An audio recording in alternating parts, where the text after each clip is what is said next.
সংবিধান নিয়ে টানাটানি বাদ দিয়ে জননিরাপত্তা নিশ্চিতে সরকারকে মনোযোগী হওয়ার আহ্বান জানিয়েছেন জামায়াতে ইসলামীর সেক্রেটারি জেনারেল মিয়া গোলাম পরোয়ার।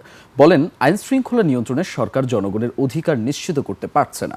রাজধানীর পল্লবীতে শিশু রামিসাকে নৃশংসভাবে হত্যা ও দেশে আইন শৃঙ্খলা পরিস্থিতির অবনতির প্রতিবাদে বায়তুল মোকাররমের দক্ষিণ গেইটে জামায়াতের আয়োজিত বিক্ষোভ সমাবেশে এসব কথা বলেন মিয়া গোলাম পরোয়ার। দেশের সাধারণ মানুষের নিরাপত্তা নেই মন্তব্য করে তিনি বলেন, শিশু রামিসার হত্যাকাণ্ড জাতির জন্য লজ্জার। দ্রুত ট্রাইব্যুনাল গঠনের মাধ্যমে হত্যাকারীর ফাঁসি নিশ্চিত করতে হবে।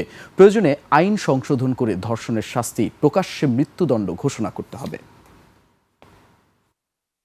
আপনারা একটা ঘটনা ঘটলে শুধু অন্যের উপরে চাপিয়ে দেন। জামায়াত ইসলামী সহ বিরোধী দলের উপরে বলেন তারা মব সৃষ্টি করে। আমরা পরিষ্কার সরকার এবং দেশবাসীকে বলি, জামায়াত ইসলামী কোনো মবের রাজনীতি করে না। সব কিছুতেই আপনারা বিরোধী দলকে আবিষ্কার করার চেষ্টা করেন। প্রশাসনে যারা আছেন, ল এনফোর্সিং এজেন্সিতে যারা দায়িত্ব পালন করছেন, স্বরাষ্ট্রমন্ত্রী আর সর্বমন্ত্রী, সংবিধানের টানাটানি ছেড়ে মানুষের জীবনের নিরাপত্তার দায়িত্ব পালন করুন।